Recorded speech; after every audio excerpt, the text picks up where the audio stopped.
الحمد لله الصلاة والسلام على رسول الله اللهم وفقنا لما تحب وترضاه وبعد فالسلام الله عليكم ورحمة وبركاته أيها الأحبة إن شاء الله وحسك ديدونا درس كوابنا قصة سيسل أن من مقاصد الدنيوية للعبادة أو من منافعها في الدنيا عباداتك ربي نفري أيوين أركان الإسلام كو وحين قلنا الأصل في العبادات هي التعبد أصل كعبادته أين الله سبحانه وتعالى لسر الدقاء عبادة من أصل كدوحي وشكر لله سبحانه وتعالى وإلهي ووحن معك السيئي يونيفرس كان دان كون كان دان أينك الله ينوى أبوه وحيد هذا القلدة سيحنا دقار كمدي وتايلر ميد فورمين بيد هذا مركي سفين يعني سيدا وسميسين هاي يوح كستوي الله إنه إنك منفع إنه كتيرو أو سيستم قوي هاي وحي هدي لقى بدل بيلين ومضرة نبدو بنادم قوي ساسدران هذا حيلين كون كوحو سميسين سيدي مرة لغو طلي دور ولا مركا تكتو dad mara caadi ibsato waxa laga yaabaa halkan ka hadlay katanay gacanta kaaga dheeraata meel laakiin dawarka marka tagtay lagu fuuriyo lagu qiyaaso waxa noqonaysa wax lagu tolay dunida universe soo samaysantay beelay waa tailor made for men waa dawar walad moodaaynu binaadamka ku tolay beelay ilaahi baynu ugu mahadnaqaynaa subhanahu wa ta'ala haynu qana cibaadaadku asliyan inay yihiin wa talab li maghfirati Allah subhanahu wa ta'ala rabbi wa andamidaf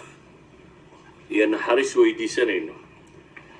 وحين نقعنا عبادات كل ما أنتو دينيهين موشرينو إنو إلهي وباهنا سبحانه وتعالى وينين حسينو أقم الصلاة لذكري ألا بذكر الله تطمئن القلوب ولتكبروا الله على ما هداكم ولعلكم تشكرون يا أيها الذين آمنوا إذا لقيتم فئة فاثبتوا واذكروا الله كثيرا يعني وقت القرآن كأفت إن بدن إلهي ذكره درادي الله سمية لكن وحان رباه إن ندهنو عبادات أصلية وحن لنا يجننا ونكون راضعيننا عذابنا وكذا بحصلنا لكن هل للعبادات من فائدة في الدنيا عبادات كرين الصميننا منفع دنوية ملايين ما آخرة ونين وحكوها الله بينو عبادة سنين mise adduunkan aynu joogno cibaadaadku manfaca dunawiya bay ku leeyihiin noloshan aynu noolay hadda ee adduunkan aynu joogno wax athara ma ku leeyihiin wax raada ma ku leeyihiin in sha allahu tacaala waxaan tilmaami doonaa markaa waxyaabaha ku soo arooray ilaahay kitaabkiisa ka warramaya manaaficda ama maqaasida dunyawiga ee cibaadaadku ay leeyihiin wax ka mid ah hadaynu salaad tilmaamno maalan salaadu waa rukunka labaad ee arkaanul islaam waa cibaadaadka qadiimka ee ambiyadoo dhan la faray ka mid ah siiba arkaanul islaamku saasuu badan yahay waa cibaadaad qadiima oo inta badan qur-aanku uu kaga warramaya ambiyadii hore inay sameeyeen صلاة منافع بيلا ذبائل هاي الدين تقول البامية هدي أي نقطة صلاة دي صحاحيد هذا نقطة صلاة دي نبي محمد لفري عليه الصلاة والسلام هل هذا منافع؟ لا إله قرآن وحوت المامية إن الصلاة تنهى عن الفحشاء والمنكر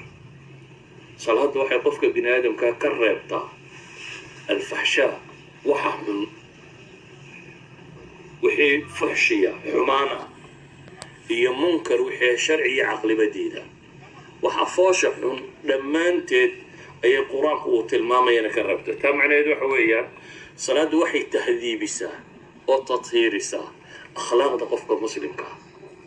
dhaqanka qofka muslimka sida uga ilaahay quraanka wuxuu ku tilmaamaya مثلا إن الإنسان خلق هلوعا إذا مسه الشر جزوعا وإذا مسه الخير منوعا إلهي ولا بن آدم كو حل أبو رسوه هلوعا noocaasi waxay culimmadu ku fasiraan labada aayadoodoo dambe waxay sheegayaan waxaa la yidhahdaa bini aadamka dhaqankiisa waxaa ka mid ah idaa masahu lkhayru manuuc hadduu wanaag helo